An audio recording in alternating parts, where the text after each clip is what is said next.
Now, what will happen is it's almost as though a normal person is now transforming into a Superman, okay? And because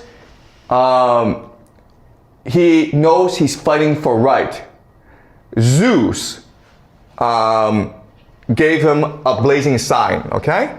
So now that he has resurrected himself, the gods look down and rejoice and smile upon him, and he knows that finally he will fight for justice, for family, for his son. Okay, and even though he and Telemachus are heavily outnumbered, they basically kill everyone. Okay? Alright, so now after the suitors are dead, Odysseus has a problem, which is he now has to reveal himself to Penelope. Okay? So on the soul level, they are together again. At the spirit level, they're still together.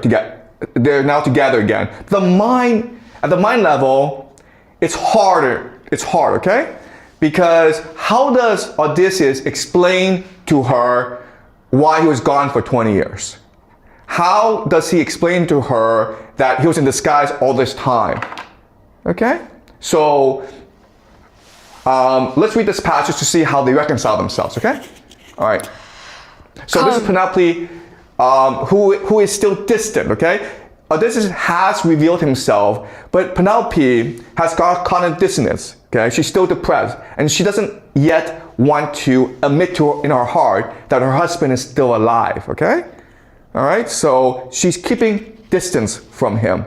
So he basically tells her maid, Euryclea, to go make a bed for Odysseus. She's still not comfortable with him, so they'll sleep in different chambers tonight, okay? Come, Euryclea, move this sturdy bedstead out of our bridal chamber, that room the master built with his own hands. Take it out now, sturdy bed that it is, and spread it deep with fleece, blankets, and lesser throws to keep him warm. Okay, so it's all shock to me, Odysseus. I know you're my husband, but you've been gone away for 20 years. So I would feel much more comfortable tonight if you slept somewhere else. Okay? So we're gonna move your bed and move it outside, and we'll cover it with nice blankets. All right? Keep on going. Putting her husband to the proof, but Odysseus blazed up in fury, lashing out at his loyal wife. Woman, your words, they cut me to the core. Who can move my bed? Impossible task, even for some skilled craftsman. Unless a god came down in person, quick to lend a hand, lifted it out with ease and moved it elsewhere. Not a man on earth, not even at peak strength, would find it easy to prise it up and shift it. No, a great sign, a hallmark lies in its construction. I know, I built it myself, no one else. There was a branching olive tree inside our court, grown to its full prime, the bole like a column, thick set. Around it I built my bedroom, finished off the walls with good tight stonework, roofed it over soundly and added doors, hung well and snugly wedged. Then I lopped the leafy crown of the olive, clean cutting the stump bare from roots up. Okay, keep on going. Planing it round with a bronze smoothing adze. I had the skill. I shaped it plumb to the line to make my bedposts, bored the holes it needed with an auger. Working from there, I built my bed, start to finish. I gave it ivory inlays, gold and silver fittings, wove the straps across it, oxhide gleaming red. There's our secret sign, I tell you, our life story. Does the bed, my lady, still stand planted firm?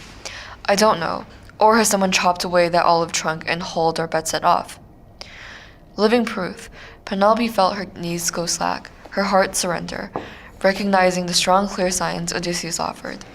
She dissolved in tears, rushed to Odysseus, flung her arms around his neck, and kissed his head and cried out, Odysseus, don't flare up at me now, not you, always the most understanding man alive.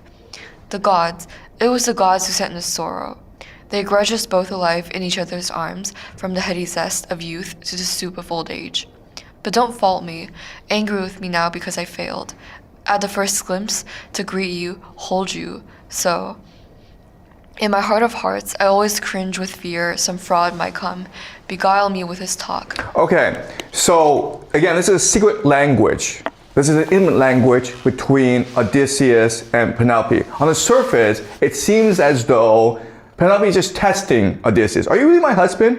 Do you really know that this bed is something that can't be moved?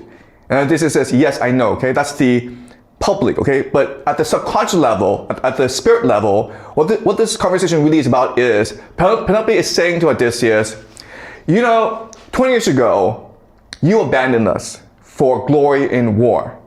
How do I know that if we let you back into our life, you won't seek adventure again? You just won't run off and go to war to seek eternal glory. Now, this says that this bed is my heart. This bed is something that I worked really hard to create with loving care for years and years and years. And this is where my heart is. The bed is my love for you. And it cannot be moved. And it's something that is the foundation of who I am. So I will never ever leave you again. I will make my home here with you for all eternity.